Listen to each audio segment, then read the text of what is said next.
जैसा कि हमने आपको पहले वीडियो में बताया था कि हमारे पास कुल कितने अंक हैं, तो हम यहाँ पर आपको दिखा रहे हैं हमारे पास कुल कितने अंक हैं। 10 अंक। पहला कौन सा? 1 2 3 4 5 6 7 8 9 और 0। आप कुछ लोग बोलेंगे यहाँ पर 10 होना चाहिए, नहीं 10 अंक नहीं है, अंक तो आपका यहाँ पर 0 है। अगर आप यहाँ पर 10 लिख देते हैं तो वो अंक ना होकर के क्या हो जाएगी? संख्या। और यहाँ से आपको क्या है? 2 अंकों की संख्या देखने को मिलेगी। अच्छा बच्चों, आपने अपना मोबाइल देखा होगा, अपने घर में कैलकुलेटर भी देखा होगा कुछ बच्चों ने। आपके कैलकुलेटर में कितनी संख्याएं होती हैं, कितने संख्या वाले बटन होते हैं? तो देखिए कितनी संख्या वाले बटन होते हैं। 1, दूसरा आपका 2 3 4 5 6 7 8 9 और एक बीच में आपका होता है 0 और इधर आपका स्टार बना होगा या आपका हैश बना होगा।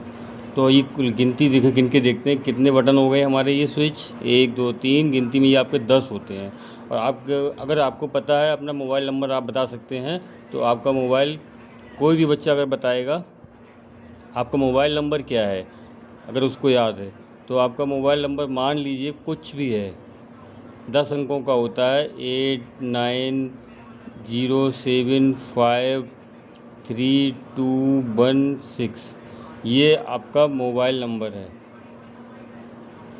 0। इसमें कितने डिजिट हैं? 10 डिजिट। अब आप देख सकते हैं अगर हम इसको इकाई दहाई में पढ़ेंगे या इसकी संख्या बताएंगे तो बहुत बड़ी संख्या होती है, इकाई दहाई सैकड़ा हज़ार। तो अब हम यहाँ पर आपको बताना चाहते हैं मुख्य जो हमारी संख्याएं हैं, मुख्य अंक हैं, वो 10 अंक होते हैं। और इन्हीं 10 बटनों से आप कोई भी नंबर 3 अंक, अगर आपको कैलकुलेटर है, कैलकुलेटर में भी आपके इतने ही बटन होते हैं, आप बड़ी से बड़ी 3 अंकों की संख्या, 4 अंकों की संख्या, 2 अंकों की संख्या उसे जोड़ सकते हैं, घटा सकते हैं, गुणा कर सकते हैं, भाग कर सकते हैं। कहने का मतलब ये है कि आपकी जितनी भी संख्याएं हैं वो इन्हीं अंकों से बनेंगी। इससे पहले वाले वीडियो में हमने आपको 1 से 100 तक गिनती लिखने का आसान तरीका बताया था। क्या बताया था? आपको अगर 1 से 9 तक के अंक पता हैं तो आप बिना किताब को देखे, बिना किसी से पूछे आसानी से 1 से लेकर 100 तक की गिनती लिख सकते हैं। तो आपको ध्यान होगा, पहला अंक आपका होता है 1। और इस वीडियो में भी बताया है सबसे छोटी संख्या या 1 अंक की सबसे छोटी संख्या कौन सी होती है? वो होती है 1। अब 1 अंक की सबसे बड़ी संख्या होती है कौन सी? 9। 1 अंक की सबसे बड़ी संख्या, सबसे छोटी संख्या आपकी हो गई 9, 1। अब हम चलते हैं 9 के बाद 10 पे। तो यहाँ पर क्या है? केवल घर का कमाल होता है। आपके यहाँ पर 2 घर हो गए, जैसे अभी आपका ये 1 घर था, इसमें आपने कोई संख्या लिख दी 2। अब आपके यहाँ पर 2 घर हो गए और आपकी संख्या हो गई, कोई भी संख्या यहाँ पर लिख दीजिए, ऐसे आपने लिख दिया यहाँ पर 1, तो ये आपका कितना हो गया? 12। अब आप जो भी संख्या लिखेंगे वो 2 अंकों में होगी। और सबसे बड़ी जो 2 अंकों की संख्या होती है वो कौन सी होती है? 99। हमको पता है कि सबसे बड़ी 2 अंकों की संख्या कौन सी होगी? 99। क्यों होगी? क्योंकि सबसे बड़ा अंक है 9 और दूसरा भी बड़ा अंक है 9, दोनों को हमने एक साथ लिख दिया तो 2 अंक हो गए और ये संख्या हो गई 2 अंकों की सबसे बड़ी संख्या। अब बात आती है कि सबसे छोटी संख्या, ये कैसी है? सबसे बड़ी संख्या। अब आपसे अगर पूछी जाए सबसे छोटी संख्या कैसी? 2 अंकों की, 2 अंकों की सबसे छोटी संख्या अगर पूछी जाए, क्या लिखा हुआ है यहाँ पर? सबसे छोटी। तो आप कैसे बनाएंगे? यहाँ पर सबसे छोटा अंक कौन सा है आपका? 1 और 2 अंक चाहिए, दूसरा भी आपने 1 लगा लिया, ये आपका हो गया 11। तो लेकिन ये जो सबसे छोटी संख्या नहीं हो सकती, क्योंकि 11 से भी छोटी एक संख्या होती है और वो होती है 10। तो आपकी 2 अंकों की सबसे छोटी संख्या हो गई 10। अगर आपसे कितने भी अंक की बड़ी से बड़ी संख्या पूछी जाए, 1 अंक की 9 और 2 अंकों की 99, और अगर 3 अंकों की पूछी जाती है तो वो आपकी कौन सी होती है? 3 अंकों की 3 बार आप 9 लिख देते हैं तो आपकी होगी 3 अंकों की बड़ी से बड़ी संख्या। अब बात आती है संख्याओं को पढ़ने की। अब हम संख्याओं को पढ़ेंगे किस तरह से, जैसे आपको 1 से लेकर के 100 तक, 1 से 100 तक जो आपको गिनती पढ़ने को दी जाती है वो आम तौर पर हम उसको याद कर लेते हैं, वहाँ पर इस चीज़ का ध्यान नहीं देते हैं वो गिनती बनी कैसे, उसका निर्माण किस तरह से हुआ। लेकिन हमको करना क्या होता है, हमको करना ये होता है कि हम उस चीज़ को रट लेते हैं, ना कि समझते हैं। जैसे हमने बताया था अपने पहले गिनती लिखने में, आप 1 से लेकर के 9 तक की गिनती लिख लीजिए, 5, 6, 7, 8 और 9, अंत में आप 0 लगा दीजिए और इसी क्रम को आप चलाते चले जाइएगा। यहाँ पे जो अंत में आपने 0 लिखा है वहाँ पे आपने 1 कर दे दिया। इसी क्रम से आप फिर दोबारा लिख दीजिए 1, 2, 3, 4, 5, 6, 7, 8, 9 और 10। हुआ क्या, सॉरी 10 नहीं होगा, यहाँ पर 0 ही लिखना है। अब आप क्या करेंगे, एक क्रम लगाएंगे। यहाँ 10 हो गया, 1 लिखा था, 1 के बाद अगला क्रम आएगा 2 का, तो यहाँ पर तो आपका आ गया 20 और ऊपर के जितने 9 अंक बचे सभी के साथ आपने 1 1 1 1 लिख देना है। क्रम आपका यही रहेगा 1 2 3 4 5 6 7 8 और 9, और संख्याएं आपको जितनी भी अगर निर्माण करना है आप कर सकते हैं। ऐसे ही आपका अगला क्रम चलता है। इस क्रम को मैं दोबारा से नहीं बताऊंगा, ज़्यादा समय इस क्रम पे नहीं ले सकता। अगर ये चीज़ आपको समझनी है तो आप इसे पिछले वाला वीडियो देख सकते हैं। अब आपको 3 अंकों की संख्या, तो हमारा जो पहला अंक क्रम शुरू होता है वो होता है 100। ये आपकी 3 अंकों की सबसे छोटी संख्या है। कौन सी है ये सबसे छोटी संख्या, 1 2 3। अब इसमें आप क्या करेंगे, फिर वही चीज़ 100 के बाद 1 2 3 4 5 6 7 8 9 और फिर यहाँ पर 0।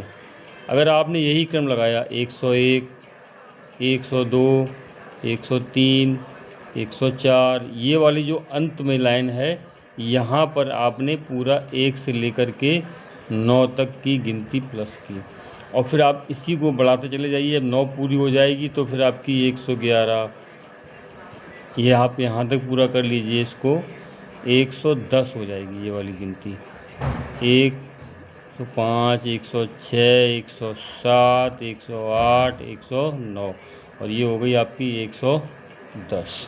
इस चीज़ को आप आसानी से समझ चुके होंगे। अब यही क्रम आपका चलता जाएगा और आप 199 तक, 110 हुआ, फिर अगला क्रम आपका 120 आएगा, अगला क्रम आपका 130 आएगा और अगला क्रम आपका 140।